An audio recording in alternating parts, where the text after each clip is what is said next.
Chapter 321 Guncangan Wilayah Utara. Ye Fan dipukuli sampai darah dan energinya bergejolak. Telinganya berdenging dan penglihatannya kabur. Dia hampir memuntahkan seteguk darah. Yang Yi adalah seorang ahli sejati di lapisan pertama dari 4 ekstrim dan jauh lebih kuat dari bawahan Su Yuan. Cakram berlian itu tidak bisa dihentikan. Setelah lebih dari 100 kali percobaan, Ye Fan sekali lagi mengaktifkan kata, semua, dari 9 rahasia. Melawan senjata yang terjalin dengan dao dan kebenaran, bahkan karakter yang kuat dari 4 alam ekstrim mungkin tidak dapat melarikan diri tanpa cedera. Dia tidak punya pilihan selain melakukan yang terbaik untuk melawan. Dentang, dentang. Setelah berhasil mengaktifkan kata, semua, dari 9 rahasia, Ye Fan melepas kuali dan memegangnya di tangan kirinya. Dia menyerang langit sementara tangannya yang lain mengayunkan cambuk pemukul dewa untuk bertabrakan dengan cakram berlian. Kekuatan 10 kali lipat akhirnya menghentikan cakram harta karun yang menakutkan ini. Langit akan meledak saat suara yang memekakkan telinga seperti dering lonceng suci di surga kuno.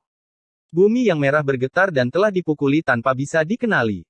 Di bawah langit malam, kekuatan ilahi yang tak terbatas mendatangkan malapetaka ke segala arah seperti lautan yang bergelombang. Setelah puluhan pertukaran, dunia bergetar. Ketika efek dari kata, semua, hampir menghilang, wajah Yang Yi akhirnya menjadi pucat tanpa sedikit pun darah. Bas. Kekosongan bergetar saat cakram berlian membeku di udara. Cahaya perak yang berkilauan bersinar saat berubah menjadi lubang hitam berbentuk cincin yang menelan segalanya. Itu seperti lubang hitam sejati di wilayah berbintang tak terbatas yang menelan langit dan bumi. Batu-batu raksasa di bumi dan pasir yang tak berujung mengalir ke langit seperti sungai. Semua bebatuan dan tanah yang berada di dekatnya hancur menjadi debu. Tidak ada yang tertinggal. Tidak peduli apapun itu, semua yang bersentuhan dengan tempat itu akan berubah menjadi bubuk dan lenyap. Ekspresi Ye Fan segera berubah. Dia tidak menyangka cakram berlian itu begitu menakutkan dan bisa digunakan seperti ini. Senjata yang terjalin dengan urat nadi langit dan bumi terlalu menakutkan. Kekuatannya tak terbayangkan. Dia mengeluarkan kipas bulu 5 warna dan mengipasinya dengan sekuat tenaga. Kipas berharga yang bisa menghancurkan gunung dan sungai itu mengaduk angin dewa 5 warna yang berhembus ke depan. Bergemuruh. Namun, harta karun ajaib semacam ini tidak berguna. Cakram berlian itu sebesar batu giling dan sebesar lubang hitam. Itu memiliki kekuatan melahap yang tak tertandingi. Guru leluhurmu, bajingan itu, benar-benar memperlakukanku seperti orang suci. Ye Fan mengutuk. Kipas bulu warna-warni di tangannya dengan ganas terlempar keluar.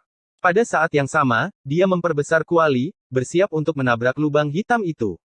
Kaca. Sesuatu yang mencengangkan terjadi. Ye Fan secara pribadi telah mengalami kekuatan kipas bulu 5 warna, dan itu sangat menakutkan. Namun, pada saat ini, kipas yang berharga itu hancur di dalam lubang hitam, segera hancur. Ya, dia bahkan tidak bisa menahannya. Dengan kilatan cahaya warna-warni, kipas bulu pelangi berubah menjadi abu, menyebabkan Ye Fan bergidik ketakutan. Aku lupa memberitahumu. Nenek moyangku berasal dari generasi yang sama dengan Dewa Suci. Harta karunnya telah membentuk pola langit dan bumi 800 tahun yang lalu. Tidak salah jika kau mati di sini. Wajah Yang Yi menjadi semakin pucat. Dia telah menghabiskan terlalu banyak kekuatan sucinya. Meskipun cakram berlian itu kuat, itu bukanlah sesuatu yang bisa dia gunakan sesuka hatinya. Ye Fan tidak mengatakan apa-apa. Akhirnya, dia mengaktifkan rahasia semua, mengubah kuali menjadi setinggi 9 meter dan menghancurkannya ke atas. Namun, lubang hitam yang dibentuk oleh cakram berlian memiliki kekuatan yang tak terbayangkan. Lubang hitam itu benar-benar mengecilkan kuali dan menelannya. Ye Fan tercengang. Dia buru-buru mengaktifkannya dan melakukan yang terbaik untuk melawan. Sumber segala kehidupan adalah benda suci, tetapi tidak memiliki pola langit dan bumi. Itu tidak bisa menggunakan teknik ilahi dan hanya bisa kokoh. Dentang. Di bawah perlawanan habis-habisan, kuali itu akhirnya menyusut hingga ketinggian 3 meter dan menghantam cakram berlian. Langit berguncang dengan keras. Yang Yi tidak tahan lagi. Wajahnya kehabisan warna saat dia memuntahkan seteguk darah. Dentang. Ye Fan mengaktifkan kuali sumber kehidupan dan memukulnya dengan keras, menyebabkan cakram berlian bergetar hebat. Yang Yi menerima dampaknya dan hampir jatuh dari langit. Pada saat ini, Ye Fan juga bergegas untuk menghindari lubang hitam. Dia mengayunkan cambuk pemukul dewa dan menghancurkan tepi cakram berlian melingkar. Bas. Kehampaan bergetar saat cakram berlian berubah menjadi sebesar telapak tangan dan berputar di udara. Cahaya perak berkedip-kedip saat lubang hitam itu menghilang. Kekuatan ilahi Yang Yi tidak mencukupi dan tidak dapat lagi mendukungnya. Lubang hitam itu pun menghilang. Ye Fan mengaktifkan kuali besar. Ki sumber kehidupan jatuh dan dengan satu gerakan, cakram berlian terkumpul di dalamnya. Dentang, dentang, dentang. Meskipun kekuatan Divine Yang Yi menurun, dia masih bertahan untuk mengaktifkan cakram. Dia masih memiliki kekuatan tempur yang menakutkan.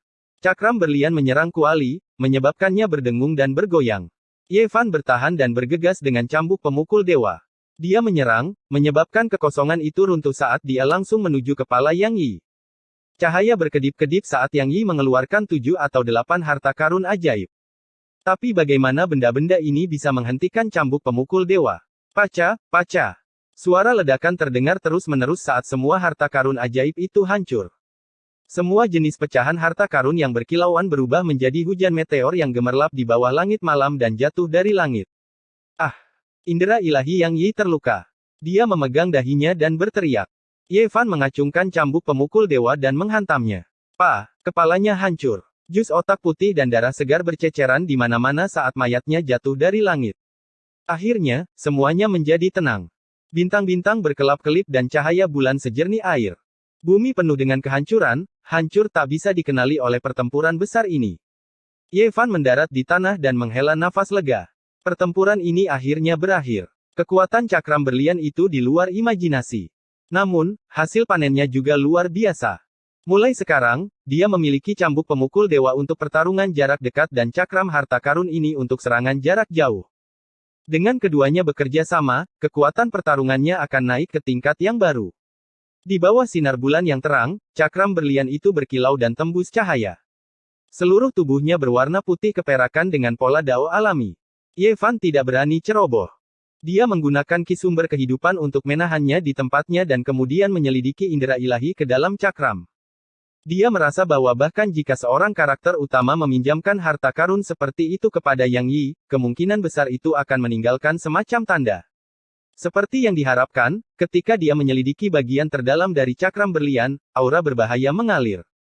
Swoosh! Dia dengan cepat mundur dan segumpal indera sucinya mengejarnya. Sosok ilusi muncul di kehampaan dan menerkam ke arah Ye Fan. Ye Fan segera mengacungkan cambuk pemukul dewa dan memukulnya 3 kali berturut-turut, mengubah gumpalan indera ilahi itu menjadi abu terbang. Bagian dalam senjata yang terjalin dengan dao dan akal sebenarnya seperti ini. Pada titik ini, Ye Fan merasa lega. Cakram harta karun ini sekarang menjadi miliknya. Setelah pertempuran ini, dia menjadi waspada. Bahkan dengan cambuk pemukul dewa di tangan, beberapa senjata mungkin tidak dapat mematahkannya dan tidak dapat melakukan apapun pada indera ilahi lawan. Cahaya bintang memercik saat Ye Fan mengukir karakter, Ye, yang keenam. Membawa cambuk pemukul dewa di punggungnya, dia berjalan sendirian ke kedalaman bumi merah dan menghilang. 3 hari kemudian, berita datang dari Provinsi An bahwa 2 murid yang diajar oleh sesepuh tersembunyi Tanah Suci Cahaya Berombak telah meninggal dengan cara yang kejam. Hanya 2 kepala yang tersisa sementara tubuh mereka telah berubah menjadi abu yang beterbangan. Satu-satunya petunjuk adalah bahwa karakter, Ye, telah diukir di samping kedua kepala itu. Ukiran itu sangat berani dan kuat, penuh dengan niat membunuh dan provokasi. Berita bahwa Ye Fan telah membunuh seorang murid Tanah Suci Cahaya Berombak di Provinsi An menyebar seperti api. Banyak orang berbondong-bondong ke tempat ini. Hanya 1 hari kemudian, berita datang dari Provinsi Kun bahwa Ye Fan telah bertarung dengan murid Tanah Suci Cahaya Berkibar, Kintai, dan telah menggunakan cakram berlian untuk mengubahnya menjadi abu terbang. Ketika berita ini keluar, banyak oasis terguncang. Secara khusus, beberapa dari generasi yang lebih tua tahu bahwa cakram berlian adalah senjata dari seorang tokoh penting di Tanah Suci Cahaya Berombak. Apa yang terjadi? Bagaimana harta karun Tanah Suci Cahaya Berombak jatuh ke tangan Ye Fan? Bagaimana dia mengubah murid Tanah Suci Cahaya Berombak menjadi abu? Kalian mungkin belum tahu. Tetua tersembunyi dari Tanah Suci Cahaya Berombak ingin bersaing dengan garis keturunan ortodoks Tanah Suci Cahaya Berombak untuk mendapatkan posisi putra suci. Dia mengirim 10 muridnya untuk membunuh Ye Fan. Banyak pembudidaya di oasis terdekat berdiskusi dengan penuh semangat. Ini adalah provokasi terselubung. Tanah Suci Cahaya yang bergoyang mengirim 10 ahli untuk membunuh Ye Fan, tetapi pada akhirnya, salah satu dari mereka malah terbunuh. Apakah Ye Fan benar-benar berada di daerah antara Provinsi An dan Provinsi Kun? Mungkinkah itu perbuatan orang lain? Seharusnya dia Seseorang melihatnya dengan mata kepala sendiri. Dia pasti orang yang membunuh Qintai dengan cakram berlian.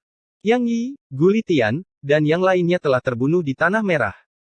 Sampai sekarang, tidak ada yang menemukannya.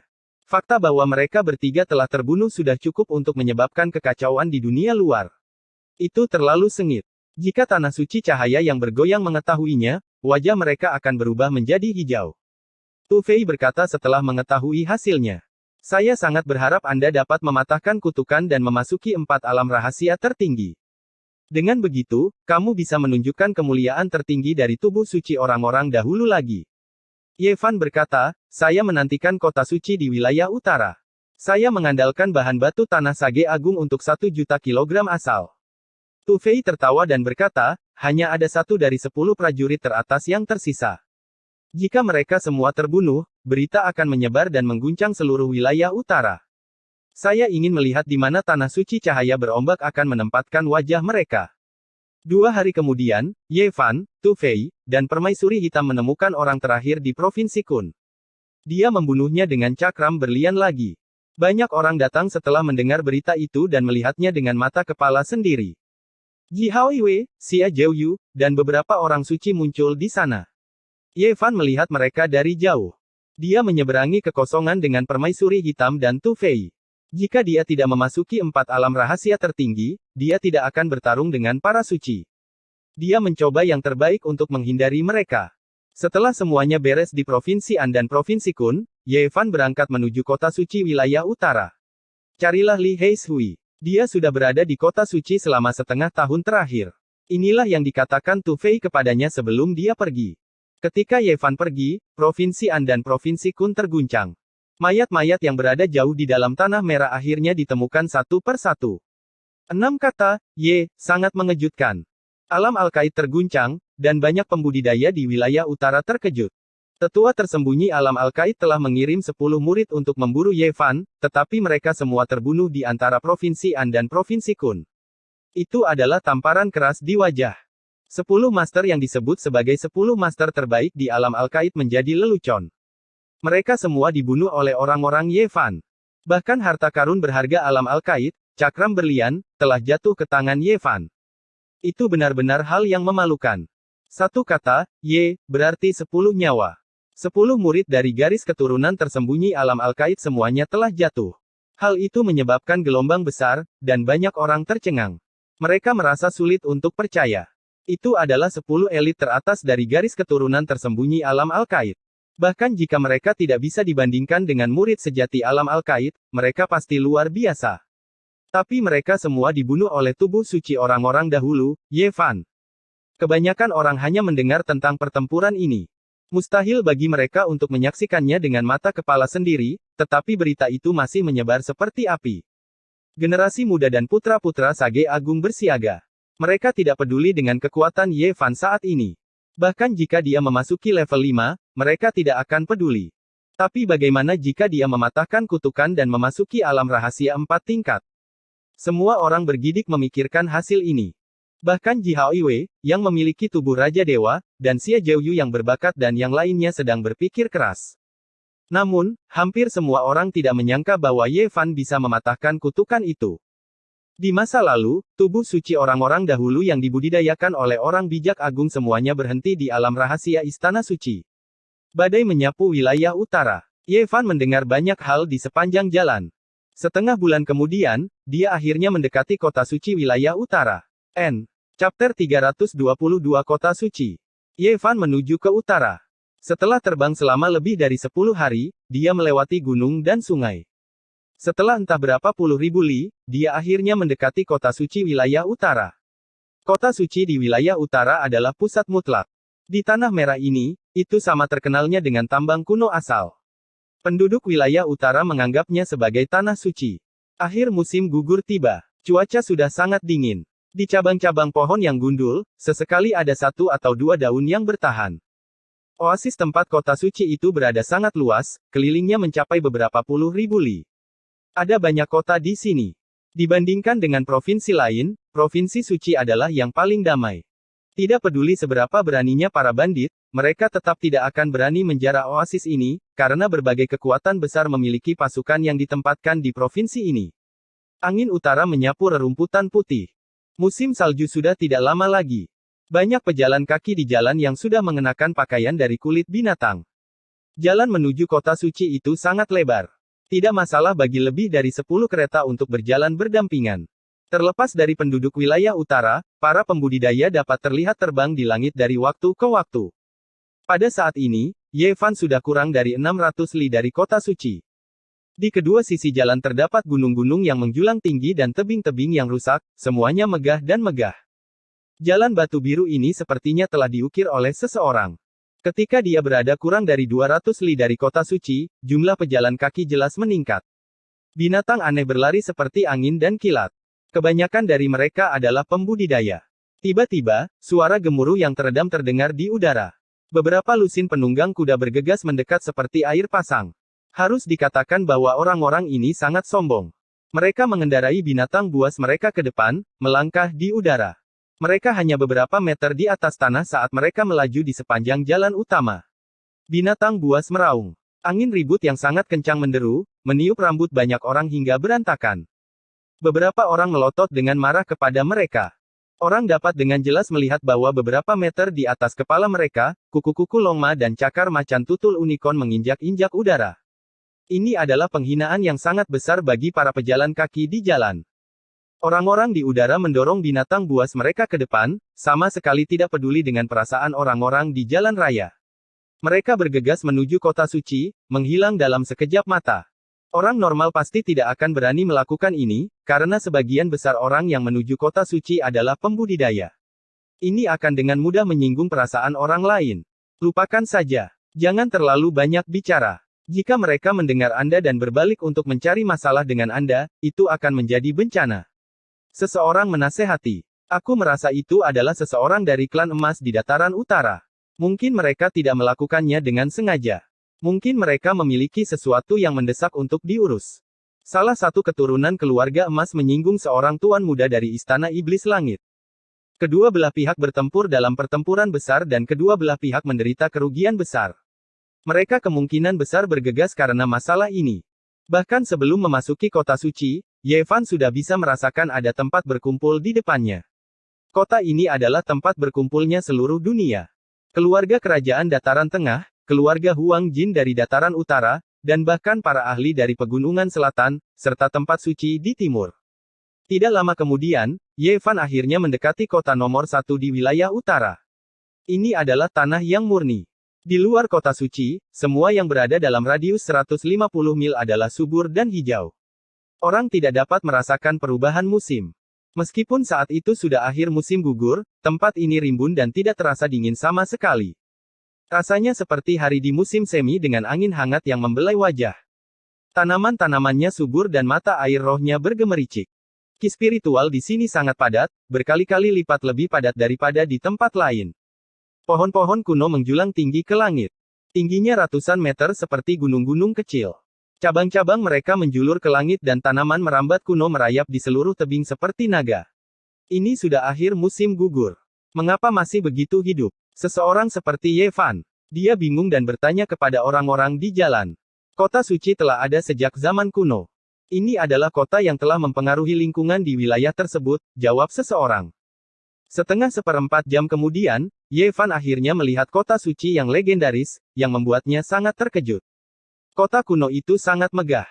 Tembok kota itu seperti naga tak berujung yang tergeletak di tanah. Tembok-tembok itu tampak seperti terbuat dari tembaga dan bersinar dengan kilau logam. Gerbang kota yang megah itu tingginya ratusan meter. Itu sangat megah dan agung. Dilihat dari jauh, kota kuno yang besar itu memberikan tekanan yang mencekik. Ini adalah jantung wilayah utara. Dari zaman kuno hingga sekarang, ada banyak legenda tentang kota suci. Setelah melihat-lihat semua jenis catatan kuno, orang akan terkejut menemukan bahwa itu benar-benar terlalu kuno. Kota suci juga merupakan namanya. Dikabarkan bahwa bertahun-tahun yang lalu, kota ini melayang di langit dan baru jatuh ke bumi selama era kehancuran. Kota kuno ini berkali-kali lipat lebih besar dari ibu kota negara besar. Kota ini sangat megah. Jika seseorang tidak terbang dan berjalan seperti manusia biasa, maka akan membutuhkan waktu 1 hari untuk melewati kota ini. Kota itu sangat makmur. Ada banyak istana dan jalan-jalan kuno yang lebar. Ada sarang perjudian, menara abadi, istana bulan angin, menara pengawal dewa, paviliun Raja Iblis, dan banyak lagi. Itu sangat mewah. Manusia dan kultivator bercampur menjadi satu. Orang-orang datang dan pergi di kota. Setengah dari mereka adalah pembudidaya. Di tempat seperti itu, tidak ada yang berani bertindak gegabah. Mereka mungkin secara tidak sengaja bertemu dengan keturunan keluarga kuno. Jika mereka tidak beruntung, mereka mungkin akan menginjak kaki tetua agung dari Tanah Suci. Hal ini tidak mustahil karena ada banyak orang seperti itu di kota suci. Ye Fan menemukan bahwa matanya tidak cukup. Kota kuno itu sangat besar dan tata letaknya sangat indah. Itu sangat misterius. Dia menduga bahwa beberapa istana setua kota ini. Di sisi jalan yang ramai, sesekali ada sebuah istana yang menempati area yang sangat luas. Itu dihiasi dengan ornamen yang mewah seperti istana.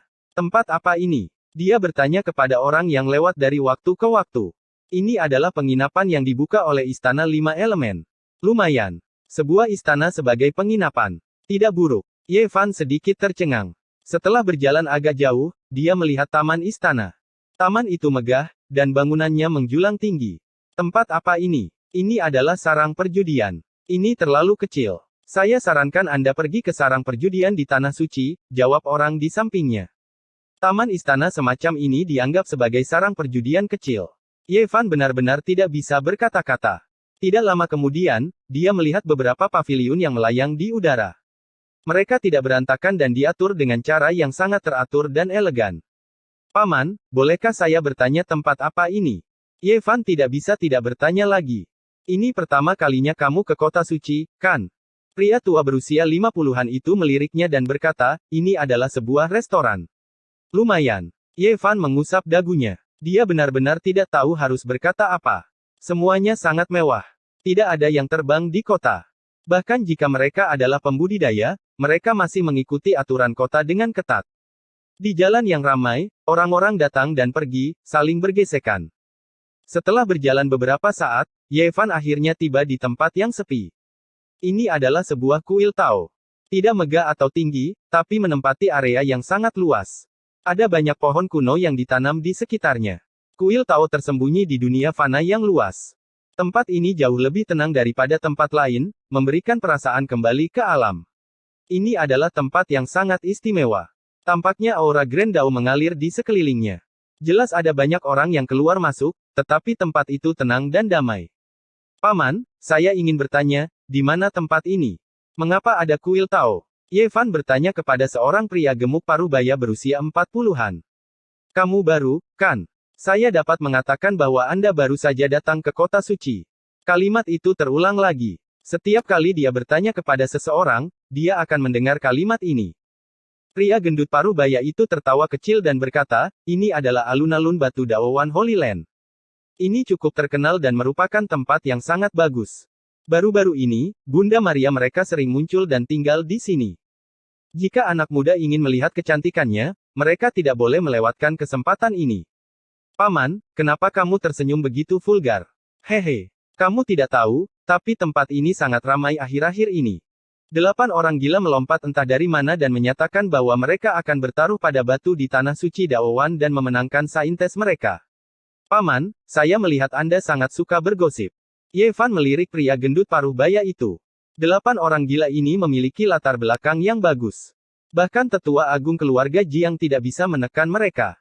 Setelah mereka mengeluarkan token giok Scarlet, orang tua dari keluarga Jiang berbalik dan pergi. Siapa 8 orang ini? Ye Fan bertanya dengan rasa ingin tahu. Siapa yang tahu? Pria gemuk parubaya itu bergumam, ayo masuk dan lihatlah. Ye Fan menolak dengan sopan. Pria gendut parubaya itu terkekeh dan dengan malang berjalan ke alun-alun batu Tanah Suci Daowan sendirian. Siapa yang ingin menang melawan pendeta suci Tanah Suci? Mengapa mereka bersaing dengan saya? Tapi ini bagus juga. Jika ada lebih banyak orang seperti ini, akan lebih mudah bagiku untuk memancing di perairan yang bermasalah di kota suci, gumam Ye Fan. Banyak orang berjalan di sepanjang tepi sungai. Pohon-pohon willow bergoyang dan angin hangat bertiup. Banyak perahu naga dan paviliun burung phoenix berlabuh di danau, dan suara merdu dari alat musik petik bisa terdengar. Ye Fan menemukan bahwa sebagian besar orang di pantai masih muda. Ketika dia mendongak, dia bahkan lebih terkejut. Di kedalaman danau, langit diselimuti awan dan kabut. Ada juga banyak perahu besar yang mengapung, serta beberapa istana dan paviliun. Tempat apa ini? Ye Fan bingung. Kali ini, dia tidak disebut sebagai pengunjung pertama kali, tetapi dipandang rendah. Kamu sudah ada di sini, tapi kamu masih berpikir kamu adalah pemuda yang tidak bersalah. Kakak, aku benar-benar tidak tahu tempat apa ini. Ceritakan padaku tentang itu. Ye Fan bertanya dengan rendah hati. Orang-orang datang dan pergi, dan pohon willow berjejer di tepi danau. Pria itu meliriknya dan berkata, kamu tidak tahu biara Miaoyu yang terkenal di kota suci. Tempat seperti apa biara Miaoyu itu? Ini pertama kalinya saya ke kota suci, kata Ye Fan. Tentu saja itu salah satu dari 10 rumah bordil teratas di kota suci. Baru-baru ini, penerus biara Miaoyu akan segera lahir. Saya kira beberapa putra suci dan penerus keluarga para leluhur diam-diam datang ke sini. Anda datang ke sini pada kunjungan pertama Anda ke kota suci. Saya ingin melihatnya, tapi saya benar-benar tidak mengetahuinya sebelumnya. Pria itu meliriknya dan berkata, di sini sangat hidup di malam hari. Lampu-lampu menyala terang, danau abadi berkilau, dan istana batu giok serta perahu batu giok muncul di langit. Penerus biara Miaoyu yang paling luar biasa akan segera lahir, jadi beberapa putra suci dan anak muda dari keluarga orang-orang suci mungkin datang ke sini secara diam-diam. Apakah biara Miaoyu setenar itu? Ye Fan terkejut. Biara Miaoyu memiliki warisan kuno dan sangat kuat. Secara alami, ini sangat terkenal, tidak jauh lebih lemah dari tanah suci. Di antara 10 rumah bordil teratas di kota suci, biara Miaoyu dapat menempati peringkat 3 besar, belum lagi warisan dan kekuatannya. Dikatakan bahwa biara-biara sebelumnya memiliki hubungan yang tidak dapat dijelaskan dengan beberapa putra suci ketika mereka masih muda, dan beberapa putra suci itu kemudian menjadi penguasa suci. Chapter 323 An Miaoyi. Ye Fan dipukuli hingga darah di tubuhnya bergejolak. Telinganya berdenging dan penglihatannya kabur. Dia hampir memuntahkan seteguk darah. Yang Yi adalah seorang ahli sejati di lapisan pertama dari 4 ekstrim. Dia jauh lebih kuat dari bawahan Su Yuan. Ketika dia menggunakan cakram berlian, itu tidak bisa dihentikan. Setelah lebih dari 100 kali percobaan, Ye Fan akhirnya memicu karakter, semua, dari 9 rahasia. Menghadapi senjata yang terjalin dengan dao dan kebenaran, bahkan jika sosok yang kuat dari 4 ekstrim datang, dia mungkin tidak dapat melarikan diri tanpa cedera. Dia tidak punya pilihan selain melakukan semua yang dia bisa untuk melawan. Dentang. Setelah berhasil memicu karakter, semua, dari 9 rahasia, Ye Fan melepas kuali dan memegangnya di tangan kirinya. Dia memukulnya ke arah langit sementara tangannya yang lain mengayunkan cambuk pemukul dewa dan bertabrakan dengan keras dengan cakram berlian. Peningkatan 10 kali lipat dalam kehebatan pertempuran akhirnya menghentikan cakram harta karun yang menakutkan ini. Langit seakan-akan akan meledak. Suara yang memekakkan telinga itu seperti dering lonceng suci surga kuno. Bumi yang merah bergetar dan telah dihajar hingga tak bisa dikenali. Di bawah langit malam, kekuatan ilahi yang tak terbatas mendatangkan malapetaka ke segala arah seperti lautan yang bergelombang. Setelah puluhan pukulan, langit dan bumi bergetar. Ketika efek dari karakter, semua, dari seni rahasia hampir menghilang, wajah Yang Yi akhirnya seputih salju tanpa jejak darah. Weng! Kekosongan itu bergetar. Cakram berlian itu tertancap di langit. Cahaya perak bersinar dengan gemilang. Benda itu berbentuk cincin dan berubah menjadi lubang hitam yang menelan segalanya. Itu seperti lubang hitam yang sebenarnya di wilayah berbintang yang tak terbatas. Lubang itu menelan langit dan bumi. Batu-batu besar di bumi dan pasir yang tak berujung mengalir ke langit seperti sungai. Begitu bumi dan batu mendekatinya, semuanya akan hancur menjadi abu. Tidak ada yang bisa dipertahankan. Terlepas dari apapun itu, begitu bersentuhan dengan tempat itu, semuanya akan berubah menjadi bubuk, tidak ada lagi. Ekspresi Ye Fan segera berubah. Dia tidak menyangka cakram berlian begitu menakutkan dan bisa digunakan seperti ini. Senjata yang bisa menjalin pola langit dan bumi, terlalu menakutkan. Kekuatannya tak terbayangkan. Dia mengeluarkan kipas bulu 5 warna dan mengipasinya dengan keras. Kipas berharga yang dapat menghancurkan gunung dan sungai melonjak dengan angin dewa 5 warna yang bertiup ke depan. Hong Long Long. Namun, harta karun ajaib semacam ini tidak berguna. Cakram berlian itu sebesar batu giling dan lubang hitamnya juga sebesar batu. Itu memiliki kekuatan melahap yang tak tertandingi. Suara gemuruh terdengar. Ye Fan ditarik oleh kekuatan yang luar biasa ke arah lubang hitam itu. Nenek moyangmu, bajingan itu, benar-benar memperlakukanku seperti anak suci. Ye Fan mengutuk. Dia melemparkan kipas bulu 5 warna dengan sekuat tenaga dan menyerang ke depan. Pada saat yang sama, dia memperbesar kuali dan bersiap untuk bertabrakan dengan lubang hitam itu. Kaca. Sesuatu yang menakjubkan terjadi. Ye Fan secara pribadi telah mengalami kekuatan kipas bulu 5 warna, dan itu sangat menakutkan. Namun, pada saat ini, kipas yang berharga itu hancur di dalam lubang hitam dan langsung hancur. Itu benar, ia bahkan tidak bisa melawan. Dengan kilatan cahaya pelangi, kipas bulu 5 warna itu berubah menjadi abu terbang. Ini membuat hati Ye Fan melonjak. Aku lupa memberitahumu. Nenek moyangku dan guru suci berasal dari generasi yang sama. Harta karunnya telah menjalin pola langit dan bumi 800 tahun yang lalu. Bukanlah suatu ketidakadilan bagimu untuk mati di sini. Kulit Yang Yi menjadi semakin pucat. Dia telah menghabiskan terlalu banyak kekuatan sucinya. Meskipun cakram berlian itu kuat, itu bukanlah sesuatu yang bisa dia gunakan sesuka hatinya. Ye Fan tidak mengatakan apa-apa. Akhirnya, dia mengaktifkan karakter rahasia semua lagi, memutar kuali setinggi 9 meter dan menghancurkannya ke atas dengan sekuat tenaga. Namun, lubang hitam yang dibentuk oleh cakram berlian memiliki kekuatan yang tak terbayangkan. Itu benar-benar mengecilkan kuali dan menelannya. Ye Fan tercengang. Dia buru-buru mengaktifkannya dan melakukan semua yang dia bisa untuk melawan. Sumber energi dari segala sesuatu adalah benda ilahi, tetapi tidak mengandung pola langit dan bumi. Itu tidak bisa menggunakan teknik ilahi dan hanya bisa kokoh. Dentang. Di bawah perlawanan habis-habisan, kuali itu akhirnya menyusut hingga setinggi 3 meter dan menghantam cakram berlian. Langit pun berguncang dengan hebatnya. Yang Yi tidak bisa menahannya lagi. Wajahnya kehabisan warna saat dia meludahkan seteguk darah. Dentang. Ye Fan mengaktifkan kuali energi sumber dan memukulnya dengan keras lagi. Cakram berlian itu berguncang dengan keras. Yang Yi menerima dampaknya dan hampir jatuh dari langit. Pada saat ini, Ye Fan juga bergegas dan menghindari lubang hitam. Dia mengayunkan cambuk pemukul dewa dan menghancurkan tepi cakram berlian yang melingkar. Dengung. Kehampaan itu bergetar. Cakram berlian berubah menjadi sebesar telapak tangan dan berputar di dalam kehampaan. Cahaya perak berkedip-kedip dan lubang hitam menghilang. Kekuatan ilahi Yang Yi tidak mencukupi dan dia tidak bisa bertahan lebih lama lagi. Lubang hitam itu pun lenyap. Ye Fan mengaktifkan kuali besar. Sumber energi turun dan mengumpulkan cakram berlian dengan sebuah sapuan. Dia tidak ingin menghadapi senjata yang menakutkan ini lagi. Setelah cakram berlian menjalin dao dan alasan, kekuatannya begitu besar sehingga membuatnya merasa takut. Dang, dang, dang. Meskipun kekuatan ilahi Yang Yi menurun, dia masih bertahan untuk mengaktifkan cakram tersebut. Dia masih memiliki kekuatan tempur yang menakutkan. Cakram berlian menyerang kuali, menyebabkan kuali besar itu berdengung dan bergoyang. Ye Fan bertahan dan bergegas dengan membawa cambuk pemukul dewa di tangan.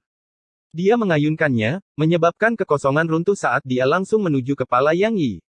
Cahaya berkedip-kedip. Yang Yi mengeluarkan 7 atau 8 harta karun ajaib, tapi bagaimana benda-benda ini bisa memblokir cambuk pemukul dewa? Retak, retak. Suara ledakan terdengar terus-menerus saat semua harta karun ajaib hancur. Segala macam pecahan harta karun yang berkilau dan tembus cahaya berubah menjadi hujan meteor yang gemerlap di bawah langit malam saat jatuh dari langit. Ah! Indera ilahi Yang Yi terluka. Dia memegangi dahinya dan berteriak.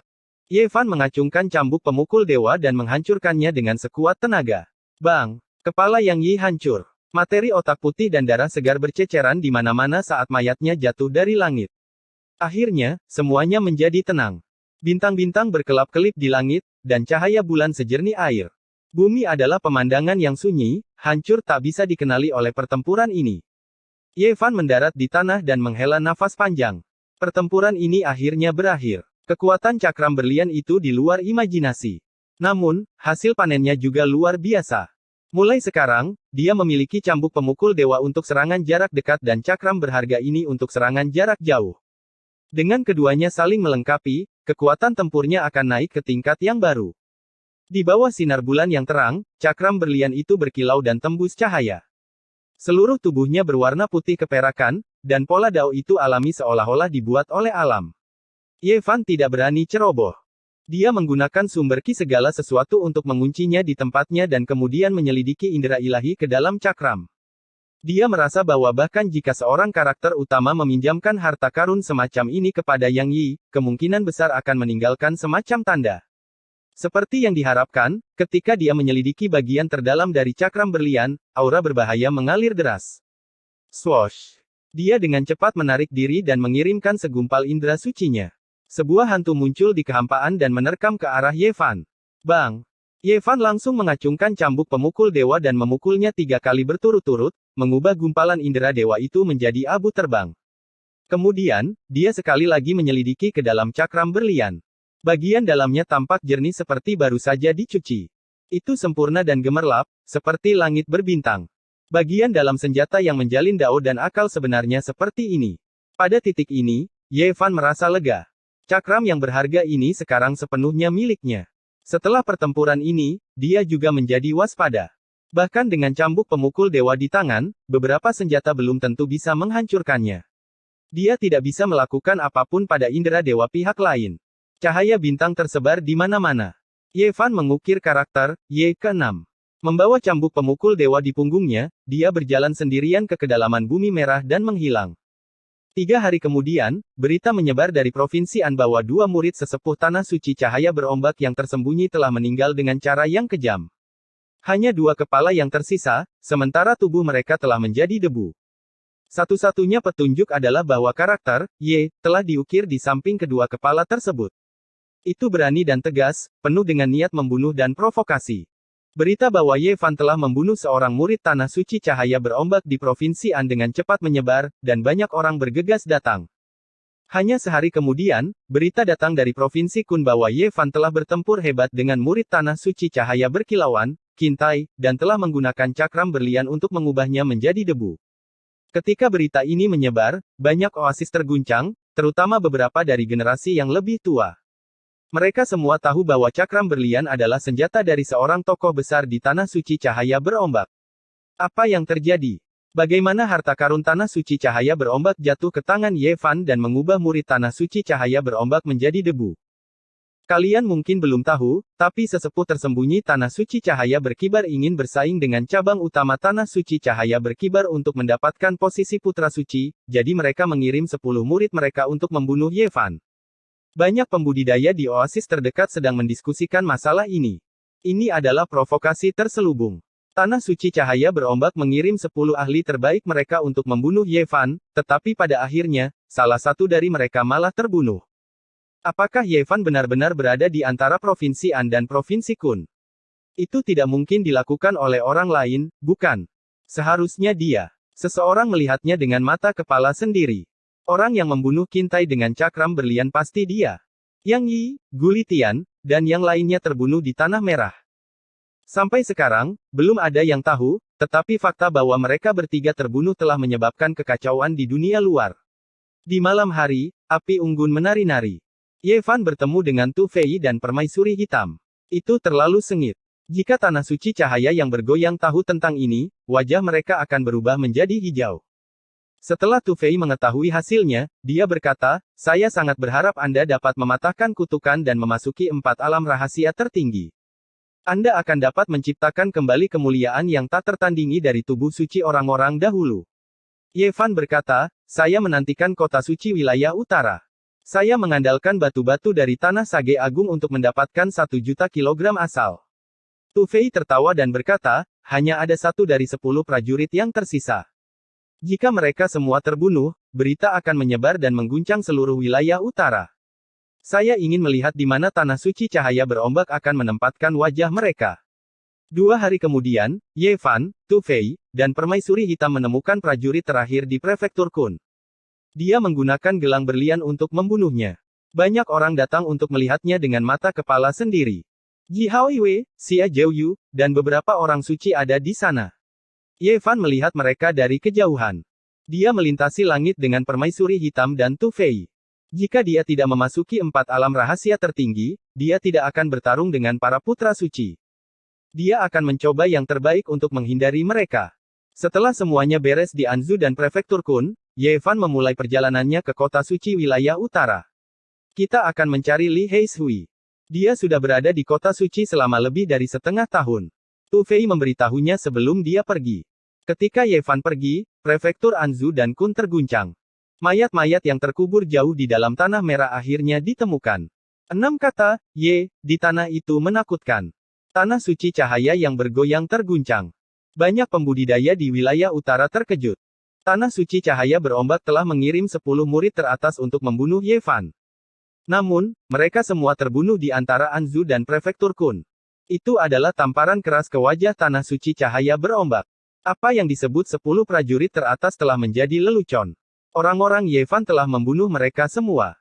Bahkan gelang berlian, harta berharga dari tanah suci cahaya berombak, telah jatuh ke tangan Ye Fan. Itu adalah hal yang memalukan. Satu kata, Ye, berarti 10 nyawa. 10 murid teratas dari tanah suci cahaya berombak semuanya telah jatuh.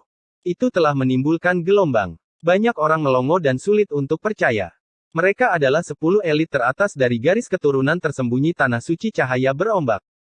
Meskipun mereka tidak bisa dibandingkan dengan murid-murid luar biasa dari tanah suci cahaya berombak, mereka masih luar biasa. Namun, tubuh suci orang-orang dahulu, Ye Fan, membunuh mereka semua sendirian. Itu tidak bisa dipercaya. Kebanyakan orang hanya mendengar tentang pertempuran ini. Mustahil bagi mereka untuk menyaksikannya dengan mata kepala sendiri. Namun, berita itu masih menyebar seperti api. Anak-anak dari Great Sage dari generasi muda bersiaga. Mereka tidak peduli dengan kekuatan Ye Fan saat ini. Bahkan jika dia memasuki surga tingkat kelima, mereka tidak akan peduli. Namun, bagaimana jika dia mematahkan kutukan dan masuk ke alam rahasia 4 tingkat? Semua orang bergidik membayangkan hasil seperti itu. Bahkan Ji Hao Iwei, yang memiliki tubuh Raja Dewa, dan Xie Jiuyu yang berbakat dan yang lainnya jatuh ke dalam pemikiran yang dalam. Namun, hampir semua orang tidak mengira bahwa Ye Fan bisa mematahkan kutukan itu. Di masa lalu, tubuh suci orang-orang dahulu yang dibudidayakan oleh tanah orang bijak agung semuanya berhenti di alam rahasia Istana Suci. Ye Fan mendengar banyak tentang badai ini di wilayah utara. Setengah bulan kemudian, dia akhirnya mendekati kota suci wilayah utara. Chapter 324 Keinginan Miao. Kota dewa di malam hari tidaklah sepi. Ada orang-orang di jalan-jalan dan gang-gang, dan musik merdu terdengar dari kuil-kuil. Di sisi jalan, ada banyak sekali istana. Semuanya mempesona dan terang benderang. Sejauh mata memandang, cahaya berkelap-kelip. Lagu itu sayup-sayup dan halus, menggerakkan hati orang-orang dan memabukkan mereka. Kota Sein adalah kota yang tidak pernah tidur. Ada banyak istana dengan kemegahan ilahi dan awan-awan keberuntungan yang bermekaran. Itu adalah pemandangan seperti mimpi. Ye Fan berkata, sebagian besar orang di kota suci adalah pembudidaya. Mengapa begitu mewah? Itu tidak terlihat seperti negeri dewa, tapi kota iblis. Li Heishui tersenyum, pembudidaya juga manusia, bukan makhluk abadi tanpa emosi. Kita semua memiliki emosi dan keinginan. Ini adalah kota dewa para pembudidaya. Cahaya bintang turun dan cahaya bulan seperti air. Seluruh kota ditutupi lapisan tabir suci. Itu adalah pemandangan yang indah. Nyanyian dan musik kecapi terdengar. Aroma anggur tercium dari langit. Sebuah istana megah bersinar terang dan melayang di langit di samping jalan. Anggur yang baik, pasti sudah berumur 1000 tahun. Ini adalah anggur terbaik di dunia. Li Heishui menatap istana di langit dan mengungkapkan ekspresi mabuk, aku khawatir seseorang yang penting sedang menjamu tamu di sini. Bahkan orang penting pun begitu terkenal. Ye Fan terkejut. Li Heishui menggelengkan kepalanya, ini tidak terkenal. Sepi di puncak dan jalan menuju keabadian tidak terbatas. Mengapa kita harus berkultivasi? Ada ribuan cara untuk berkultivasi, dan setiap orang memiliki jalan yang berbeda. Beberapa orang melewatkan diri mereka sendiri di dunia manusia, terutama orang-orang penting. Setelah mereka mencapai alam tertentu, mereka tidak perlu mengasingkan diri. Banyak orang mengalami 5 warna dan memasuki dunia manusia untuk menemukan kesempatan untuk menerobos. Ye Fan mengungkapkan ekspresi terkejut, kamu tahu sedikit. Itu bukan pemahaman saya, kata Meng Hao. Itu yang dikatakan kakek bandit besar. Kita melihat dunia fana sebagai dunia fana, tetapi mereka melihatnya sebagai dunia abadi. Orang yang berbeda, dao yang berbeda, pemandangan yang berbeda. Ini memang masalah alam. Ye Fan mengangguk dan berkata, jadi, di mata orang lain, pemborosan di mataku mungkin sudah menjadi dunia surgawi, atau tanah murni yang hidup. Li Heishui berkata, sebenarnya, ada orang-orang di generasi muda yang telah mencapai alam mental ini, memahami dunia Dao sendirian di dunia manusia. Siapa? Ye Fan terkejut. Tinggi di langit, sebuah istana melayang dengan cahaya yang menyilaukan. Aroma anggur yang kaya melayang di udara, memabukkan sampai ke tulang. Alunan alat musik mengalun merdu di telinga, dan nyanyiannya mengharukan. Kemungkinan besar tetua tertinggi dari Tanah Suci sedang menjamu perjamuan. Li Heishui berspekulasi dan berkata, hari ini kita akan pergi ke biara Miaoyu. Lain kali saya akan mengundang Anda ke menara abadi mabuk ini, sehingga kami dapat memuntahkan darah dan menjadi boros. Berapa biaya untuk mengadakan perjamuan di sini? Ye Fan bertanya. Sulit untuk menentukan nilainya. Perjamuan terendah menghabiskan biaya 5 kg sumber. Perjamuan abadi yang paling mewah seringkali menghabiskan biaya puluhan ribu kilogram sumber, atau bahkan lebih. Tidak mungkin untuk mengukurnya. Ye Fan mendengar ini dan tersentak. Ini terlalu boros. Satu kali makan menghabiskan puluhan ribu kilogram sumber. Apa yang mereka makan? Bukankah ini terlalu berlebihan? Tidak berlebihan sama sekali. Ginseng naga, sayap Phoenix ilahi. Dari namanya saja, Anda harus tahu betapa langkanya benda-benda ini. Bahkan ada teh pencerahan yang bisa membuat makhluk abadi mendapatkan pencerahan. Ye Fan membuka mulutnya, tidak bisa berkata-kata. Setelah sekian lama, dia berkata, siapa yang membuka perjamuan abadi mabuk ini? Keluarga emas dari dataran utara. Itu memiliki latar belakang yang menakutkan. Ada 8 restoran besar di kota suci, dan itu bisa masuk peringkat 3 besar. Setelah aku menyapu semua batu di Tanah Sage Agung, aku akan mengundangmu ke sini setiap hari untuk makan jamuan abadi. Ye Fan tersenyum. Perjamuan abadi hanya sesekali diadakan ketika pemimpin suci mengundang makhluk abadi. Jangan terlalu memikirkannya. Li Heishui menggelengkan kepalanya. Malam di kota ilahi benar-benar berbeda. Di sepanjang jalan kuno, ada banyak istana. Seolah-olah mereka telah tiba di dunia abadi. Rasanya seperti mimpi. Di depan, ada lautan danau Miaoyu yang berkilauan di malam hari. Hangat seperti batu giok, bersinar dengan cahaya biru seperti permata besar. Tepi danau sudah dipenuhi oleh orang-orang. Kebanyakan dari mereka adalah anak muda. Mereka semua menunggu dengan penuh semangat. Pemandangan malam di sini benar-benar tidak buruk. Semua jenis bunga dan tanaman di tepi danau bersinar dengan cahaya warna-warni.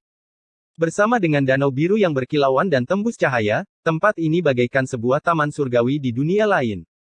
Lebih jauh lagi, perahu naga dan paviliun burung Phoenix, semuanya memancarkan cahaya 5 warna. Mereka terlihat sangat berkabut di malam hari. Langit di kedalaman danau bahkan lebih megah. Istana-istana batu giok samar-samar terlihat. Mereka dikelilingi oleh malam dan kabut, berkilau dan tembus cahaya. Benar-benar seperti datang ke istana abadi. Biara Miaoyu benar-benar bagus, membuat adegan romantis begitu suci dan dunia lain, kata Ye Fan. Tentu saja, hanya sedikit tempat di kota suci yang bisa dibandingkan dengan adegan romantis yang mereka jalankan. Hanya penginapan Suiwe dan menara bulan yang bisa dibandingkan. Banyak orang harus tahu apa yang sedang terjadi. Mengapa mereka berbondong-bondong ke sana seperti kawanan bebek? Bahkan pewaris tanah suci tidak terkecuali. Li Heishui tersenyum dan berkata, para pewaris itu memiliki hati baja. Mereka mungkin tidak datang karena tergoda. Itu hanya adegan romantis. Ye Fan mengangguk dan berkata, itu benar. Biara Miaoyu membutuhkan dukungan dari pemimpin suci di masa depan. Pewaris tanah suci juga ingin bertemu dengan wanita tercantik di padang gurun timur. Sulit untuk mengatakannya. Bagaimanapun, An Miaoyi berbeda dari kepala biara sebelumnya. Dia tidak ada bandingannya. Wanita tanpa celah seperti itu mungkin benar-benar membuat beberapa ahli waris jatuh cinta padanya. Ye Fan tersenyum dan berkata, bagaimana denganmu? Aku bisa memenangkan kecantikan. Tentu saja itu luar biasa. Li Heishui tertawa. Kamu lebih baik tidak jatuh cinta padanya. Kamu harus berhati-hati, terutama kamu, Ye kecil. Kamu masih muda dan tidak terlalu bertekad. Kamu belum pernah melihat adegan seperti ini sebelumnya. Jangan tertipu. Ye Fan sedikit terdiam. Jangan meragukan saya. Aku mengatakan yang sebenarnya. Guru biara Miaoyu sebelumnya membuat beberapa putra orang suci dan pewaris klan orang-orang suci jatuh cinta padanya. Belum lagi An Miaoyi dari generasi ini. Dia adalah salah satu wanita tercantik di padang gurun timur yang luas. Aku merendah. Aku khawatir dia adalah wanita tercantik di padang gurun timur. Senyuman dingin muncul di sudut mulut Ye Fan. Dia berkata, adegan romantis hanya seindah hati orang. Jika dia menawarkan tubuhnya padaku, aku akan menerimanya. Apalagi yang bisa saya miliki. Jangan meremehkan dia. Jika Anda melakukannya, Anda mungkin benar-benar jatuh cinta pada tipuannya. Li Heishui menunjukkan ekspresi serius yang langka. Dia berkata, terlepas dari warisan mereka, mereka tidak jauh lebih buruk dari tanah suci. Metode kultivasi mereka sangat aneh dan tidak mungkin untuk dijaga. Di masa lalu, mereka memiliki metode kultivasi ganda Taois kuno. Saya baru mengetahui baru-baru ini bahwa mereka memperoleh metode kultivasi lain 1000 tahun yang lalu. Itu dikatakan sebagai kitab suci Buddha rahasia dari gurun barat. Sekarang, mereka telah mengembangkan metode kultivasi ganda ke tingkat yang misterius. Kultivasi ganda bekerja seperti ini. Meskipun Yevan pernah mendengarnya, dia tidak percaya pada metode kultivasi seperti itu. Kamu akan tahu sebentar lagi. Li Heishui terkekeh. Agama Buddha. Yevan mengusap dagunya dan tidak mengatakan apa-apa lagi. Tiba-tiba, suara alat musik terdengar. Lagu yang indah itu bertahan di bawah langit malam, menggerakkan hati orang-orang. Aku adalah An Miaoyi. An Miaoyi akhirnya muncul. Dia seperti Dewi Bulan, halus dan lembut di bawah sinar bulan. Jubah putihnya berkibar saat dia terbang menuju perahu bunga. Itu adalah sebuah perahu giok 5 warna yang dipenuhi dengan bunga-bunga dan bintik-bintik cahaya keberuntungan. Perahu itu membawanya ke kedalaman kabut danau besar. Apa artinya ini? Beberapa orang tidak mengerti. Acara utama akan datang. Jika Anda ingin melihat kecantikannya, hanya Hua Yuan yang bisa melakukannya. Tepi danau segera meletus dengan keributan. Banyak orang berebut untuk menjadi yang pertama membeli perahu giok dan mendayung menuju danau. Itu sangat berisik. Yevan dan Li Heishui pergi untuk bertanya. Sumber yang dibutuhkan sangat mahal, membuat mereka tidak bisa berkata-kata. Namun, banyak orang tidak peduli. Mereka hanya ingin melihat An Miaoyi dari dekat. Bukankah itu hanya An Miaoyi? Apakah perlu melangkah lebih jauh? Li Heishui sedikit terdiam. Mereka bahkan tidak bisa membeli perahu giok. Itu bisa dikatakan sebagai harga yang sangat mahal. Namun, ada terlalu banyak orang yang memiliki sumber. Tidak bisakah kita terbang saja? Yevan bertanya. Itu terlalu memalukan. Selain itu, kita mungkin akan dipukul mundur. Li Heishui berpikir sejenak dan mencari di antara kerumunan. Kemudian, matanya berbinar dan berkata, sudah ketemu. Dia menatap seorang murid dari sekte besar dan tertawa kecil. Itu murid ketujuh dari Master Sekte Istana 5 Elemen. Aku pernah melihat orang ini sebelumnya. Murid dari Istana 5 Elemen ini menghabiskan harga yang sangat mahal dan menaiki perahu naga yang sangat besar. Itu jauh lebih tinggi dari perahu giok di sampingnya. Itu sangat megah. Yevan mengira dia akan menumpang. Siapa sangka Li Heishui berjalan mendekat dan memanggil pengikut murid ketujuh ke samping dan berbisik ke telinganya. Apa? Ekspresi murid ketujuh segera berubah. Dia segera turun dari perahu naga dan buru-buru melewati kerumunan.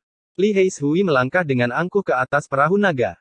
Kemudian, dia melambaikan tangan pada Yevan dan mengundangnya untuk naik juga. Orang-orang di sekitarnya bingung. Mereka tidak tahu apa yang sedang terjadi. Perahu naga baru saja berganti pemilik. Namun, tidak pantas bagi mereka untuk bertanya. Mereka hanya melihat saat mereka memasuki danau. Apa yang kamu katakan padanya? Yevan bertanya. Dia hanya memberikan sedikit informasi. Dia mengatakan bahwa tunangannya yang seperti harimau telah tiba. Li Heishui menjawab tanpa peduli.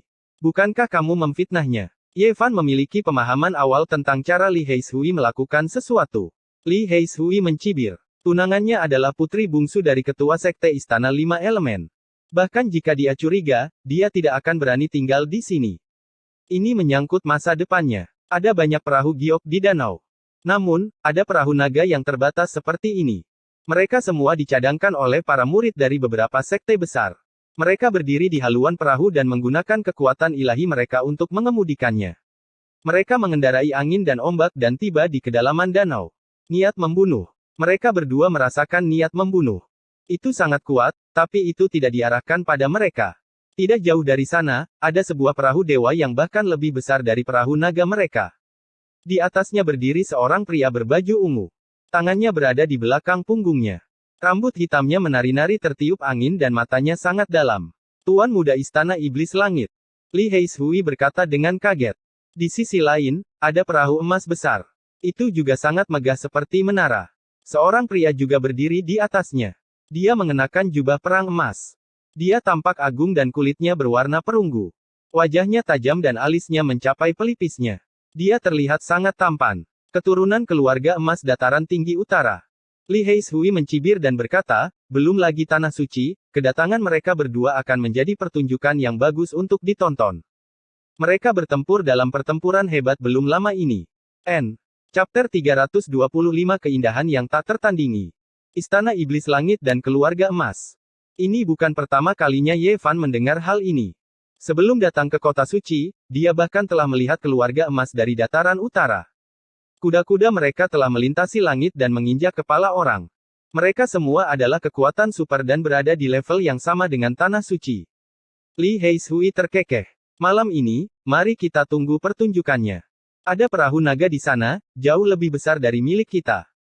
Sepertinya itu adalah Pangeran Xia. Ye Fan melihat ke sisi lain.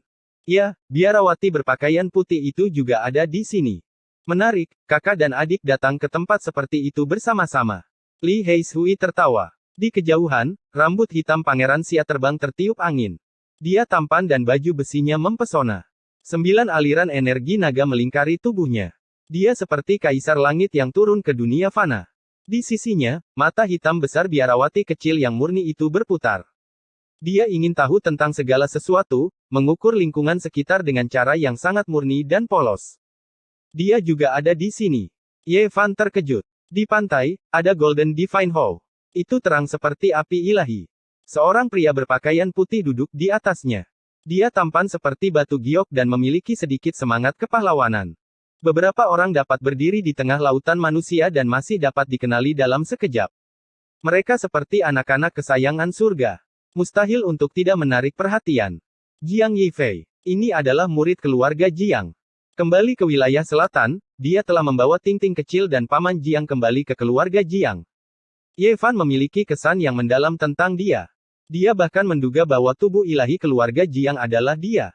Apakah Ting-Ting kecil baik-baik saja? Bagaimana kabar Paman Jiang? Ye Fan bertanya pada dirinya sendiri. Waktu berlalu dengan cepat. 4 tahun telah berlalu dalam sekejap mata. Dia tidak tahu bagaimana kabar kakek dan cucunya. Ye Fan sudah lama tidak bersama mereka, tetapi ini adalah pertama kalinya dia merasa seperti berada di rumah sendiri di dunia ini. Waktu yang dia habiskan bersama mereka sangat hangat. Golden Divine Hall datang di bulan. Keempat kukunya menginjak permukaan danau. Jubah putih Jiang Yifei sangat menarik perhatian. Dia seperti dewa yang turun ke dunia fana. Sekali lihat, saya bisa tahu orang seperti itu luar biasa. Bahkan Li Heishui pun memuji. Apakah Anda tahu siapa tubuh ilahi keluarga Jiang itu? Sangat misterius, tidak ada yang tahu. Li Heishui menggelengkan kepalanya. Tidak mungkin. Li Heishui terkejut. Setelah beberapa saat, Ye Fan dan yang lainnya tiba di bagian terdalam danau. Danau itu diselimuti kabut, dan udaranya dipenuhi dengan aura suci. Air danau itu berkilau, seolah-olah mereka telah tiba di Laut Giok. Ada terlalu banyak orang kuat di sini. Li Heishui melihat ke arah lain. Ada sebuah kapal besar yang berkedip-kedip dengan cahaya hitam, dan seorang pria berpakaian hitam berdiri di atasnya. Dia terlihat sangat dingin dan menyendiri, seolah-olah dia berada ribuan mil jauhnya. Ini adalah Su Heng, cucu tertua dari bandit ketiga, Su Tianxiong. Dia adalah ahli nomor 1 di antara keturunan bandit.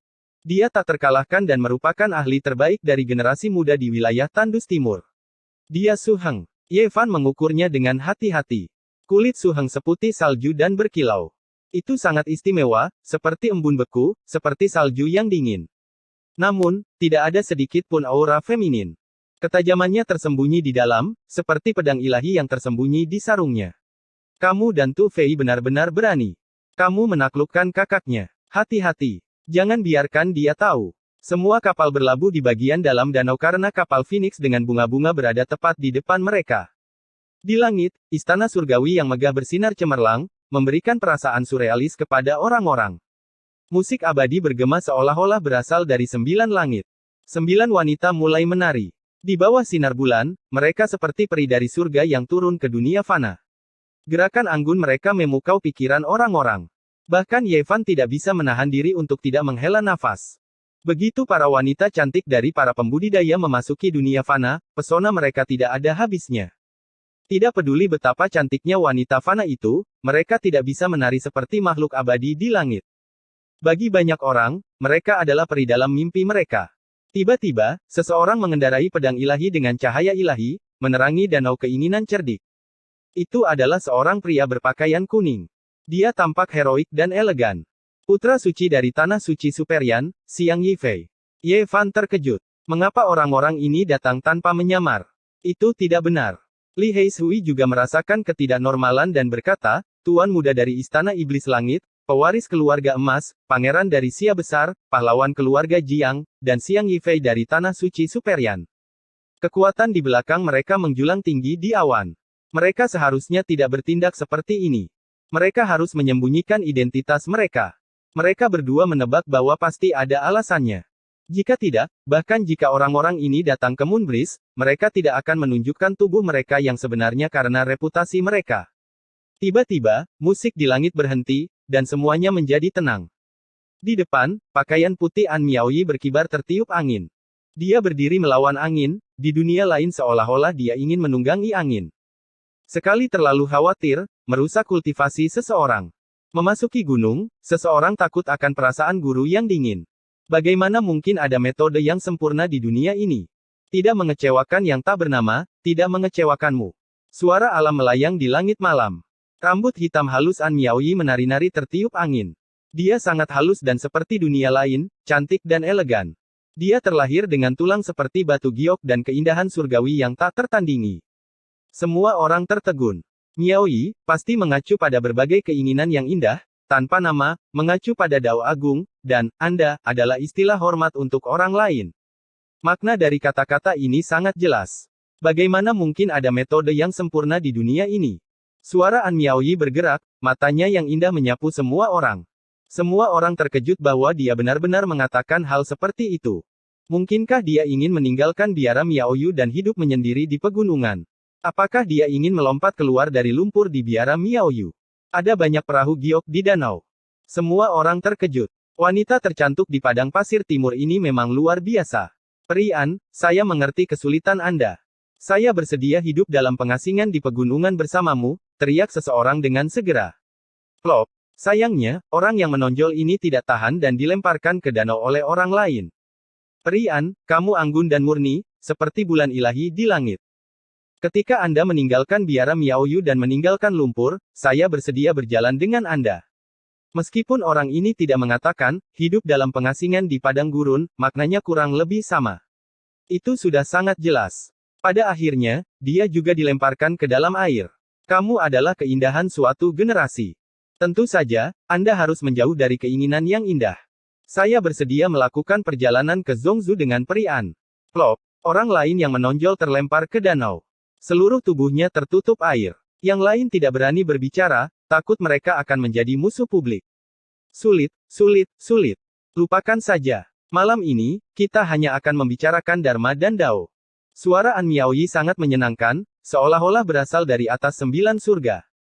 An Miaoyi ingin memilih beberapa orang untuk berbicara tentang Dharma dan Dao sepanjang malam, tetapi dia tidak ingin membiarkan yang lain kedinginan. Dia memutuskan untuk memainkan kecapi di bawah bulan malam dan menari dengan ringan. Gaun seputih saljunya berkibar saat dia terbang ke udara. Bulan yang sangat terang muncul di belakangnya, memantulkan seluruh tubuhnya. Bulan yang terang dan murni itu memiliki diameter 3 meter, membuatnya terlihat sangat murni dan suci. Dia benar-benar peri bulan. Dia menari bersama angin surgawi, kecantikannya cukup untuk meruntuhkan kota. Tidak jauh dari situ, sebuah kecapi giok melayang di udara. Itu berkilau dan tembus cahaya. Kulit An Miaoyi seperti es dan tulangnya seperti batu giok. Dia menari di dalam bulan suci itu dengan anggun dan mengharukan, seolah-olah peri dari 9 surga telah turun ke dunia manusia. Tangannya yang putih memetik dengan lembut.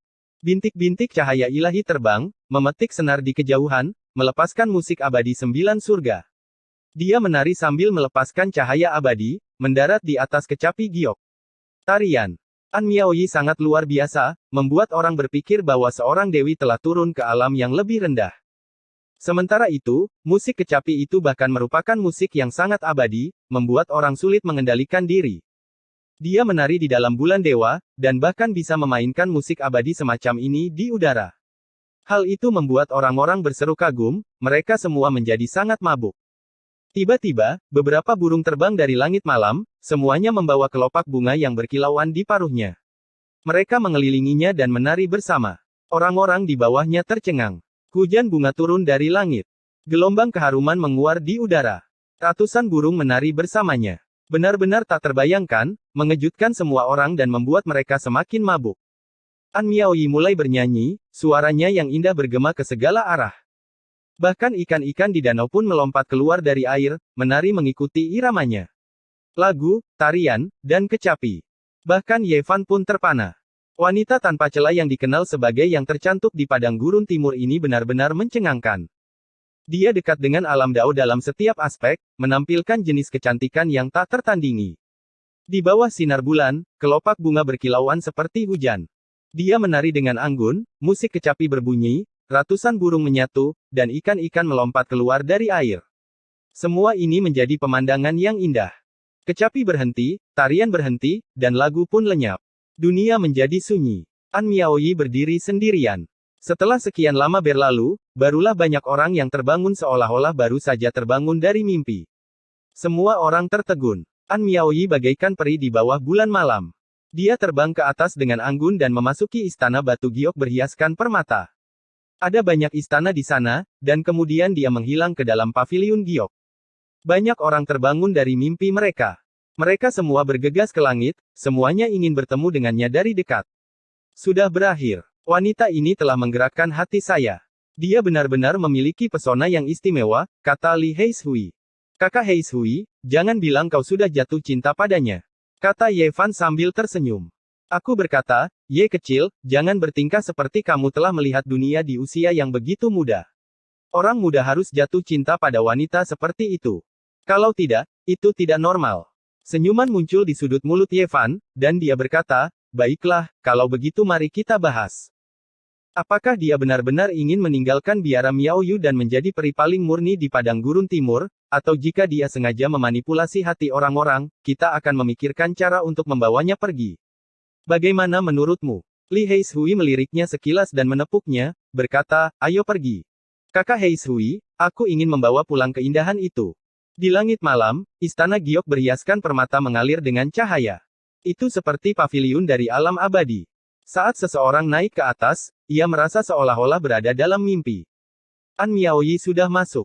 Istana giok itu penuh dengan orang-orang, tetapi mereka semua terhalang oleh seberkas cahaya surgawi. Tidak banyak yang bisa masuk. Ini adalah gerbang surgawi pencerahan. Tanpa tingkat pencerahan tertentu, seseorang tidak bisa masuk sama sekali. Kultivator di bawah 4 alam rahasia ekstrim pasti akan diblokir, kecuali beberapa orang. Li Heishui terkejut. Pangeran dari Sia besar berjalan dengan langkah agung. Ki naga melonjak di sekelilingnya, dan baju besi ilahi bersinar. Dia seperti kaisar surgawi yang turun ke dunia fana. Gerbang pencerahan surgawi tidak dapat menghentikannya, dan secara otomatis terbelah. Dia menarik biarawati kecil berbaju putih dan melangkah masuk. Swoosh!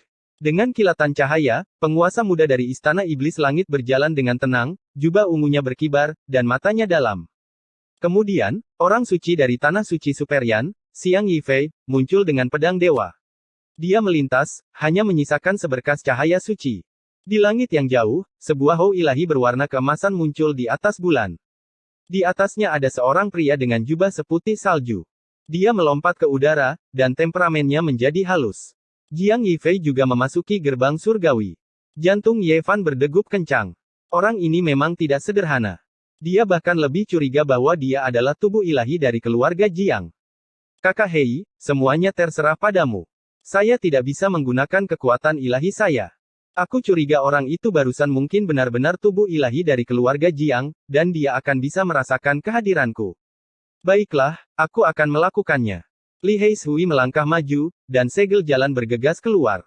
Gerbang pencerahan surgawi terbuka secara otomatis, dan dia dan Ye Fan berjalan dengan tenang.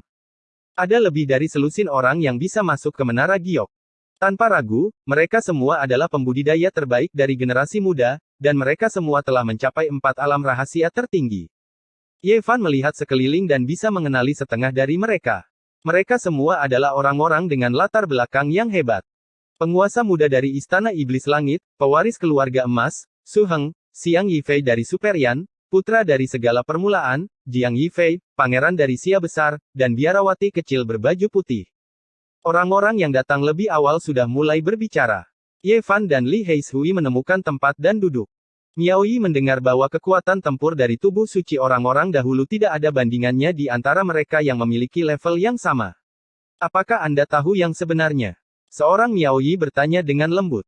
Matanya yang cerah baik, dan dia tidak memiliki pesona biara Miao Yu.